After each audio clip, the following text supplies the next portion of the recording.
आजमगढ़ में मोदी की रैली से पहले ही सपा विधायक ने दी करोड़ों की सौगात। कल यानी 10 मार्च को आजमगढ़ जिले में प्रधानमंत्री मोदी एयरपोर्ट का उद्घाटन करने आ रहे हैं।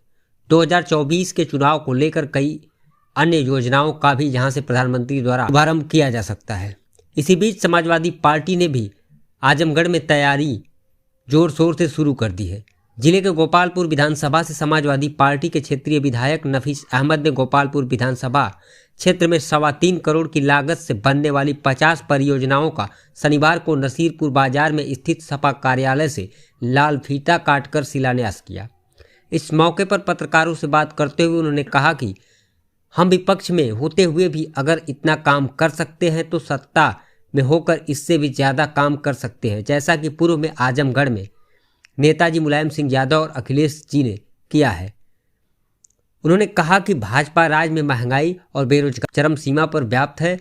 रोजगार के लिए नौजवान दर दर की ठोकरें खा रहे हैं, रोजगार की मांग कर रहे हैं तो सरकार लाठियां बरसा रही है। कहीं पेपर लीक किए जा रहे हैं तो कहीं पर परीक्षाओं में गड़बड़ी की जा रही है, जिससे नौजवान बेरोजगार होकर भटक रहे हैं। उन्होंने कहा कि सरकार में भ्रष्टाचार चरम पर है। उन्होंने कानून व्यवस्था पर भी सवाल उठाते हुए कहा कि जो योजनाएं अखिलेश यादव ने डायल 100 के रूप में दी थी, जिसमें लोगों को सहूलियत मिले और सुविधा भी मिले, इस सरकार ने उसका नाम बदलकर 112 तो रख दिया, लेकिन सहूलियत के नाम पर 112 से जनता को सहायता नहीं मिल रही है। उल्टे ही वो ठगी का शिकार हो रहे हैं। बिना पैसे दिए 112 की पुलिस काम नहीं करती है, इसलिए अब लोगों को 112 पर फ़ोन करना ही छोड़ दिया है।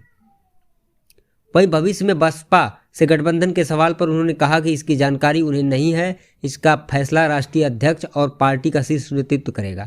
जैसा भी फैसला होगा हम लोगों को मान्य होगा। इस मौके पर डॉक्टर हरिराम यादव, विधानसभा अध्यक्ष गोपालपुर, नगर अध्यक्ष प्रतिनिधि बिलरियागंज कोमल पासवान, पूर्व अध्यक्ष मोहम्मद आरिफ खान व वीरेंद्र विश्वकर्मा, पूर्व प्रमुख राजेश पासवान, दिनेश यादव, शिवनारायण सिंह उर्फ बाबा, सिराज सिद्दीकी सहित तमाम कार्यकर्ता मौजूद रहे।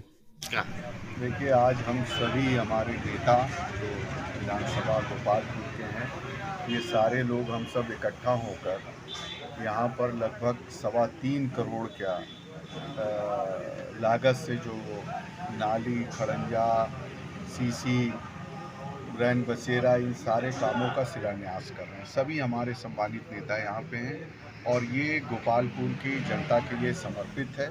और इसी तरीके से लगातार हम लोग गोपालपुर की जनता के लिए, यहाँ के विकास के लिए, जिस तरीके से जनता समाजवादियों पे भरोसा करके लगातार यहाँ से समाजवादी लोगों का साथ देती आई है, हम उसी तरीके से हम सारे समाजवादी नेता मिलकर जनता की जो सहूलियत के लिए जो भी कर सकते हैं, सड़क से लेकर विधानसभा तक लड़ने का काम करेंगे। सर, जनता में कभी कभी आवाज़ उठती है कि सत्ता पक्ष के जो लोग मनमानी कर रहे हो तो कर ही रहे हैं, लेकिन विपक्ष के लोग इस पे खामोश हैं, क्या वजह है?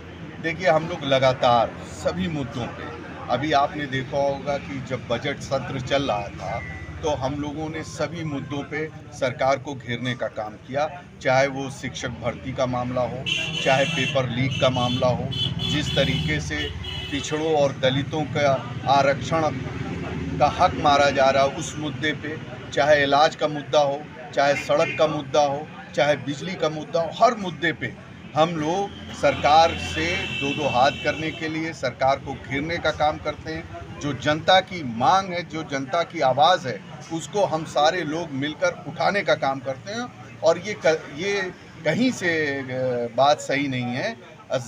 हम सारे लोग आदरणीय अखिलेश यादव जी के नेतृत्व में किसानों के लिए, नौजवानों के लिए, पिछड़ों, दलितों, अल्पसंख्यकों के लिए, इस यहाँ के उत्तर प्रदेश की जनता की सहूलियत के लिए लड़ाई लड़ने का काम करते हैं। सर, सपा लगभग हर जगह से अपनी सीट घोषित कर रही है या कर चुकी है। आजमगढ़ अभी फाइनल नहीं हुआ है, इस संबंध में क्या कहना आपका? देखिए, आजमगढ़ भी बहुत जल्दी फाइनल हो जाएगा और हम सारे जो जितने भी हम कार्यकर्ता नेता हैं, सब ने अपने राष्ट्रीय अध्यक्ष जी जो नौजवानों और किसानों के नेता हैं उनको छोड़ दिया है। वो जो निर्णय लेंगे हम सारे लोग मिलकर उनको जिताने का काम करेंगे।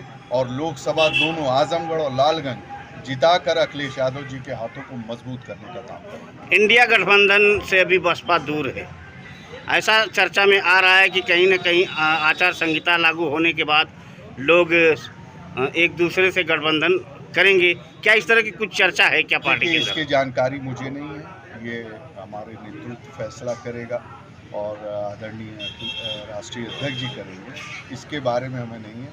लेकिन हाँ, इतना ज़रूर हम कहेंगे कि आज जो उत्तर प्रदेश के अंदर जो माहौल है, जिस तरीके से नौजवानों के साथ धोखा हो रहा है, नौजवान मेहनत कर रहा, मशक्क़त कर रहा, उनके पेपर लीक्स हो जा रहे हैं, भर्तियां रद्द कर दी जा रही हैं, पिछड़े दलितों का आरक्षण पे हमला हो रहा है, उनके आरक्षण को ख़त्म किया जा रहा है, किसानों को कहा गया कि दुगना दाम दिया जाएगा, लेकिन किसानों को दुगना दाम नहीं मिल रहा।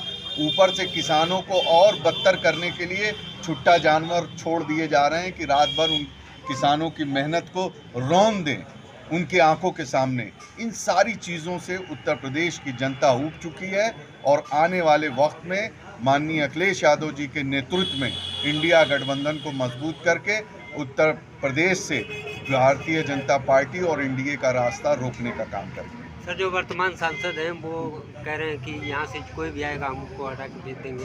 पिछली बार बसपा का गठबंधन था, इसलिए देखिए ऐसा है कि वो एक्सीडेंटल सांसद हैं, एक बार जीत गए गलती से, दोबारा नहीं जीतने वाले हैं।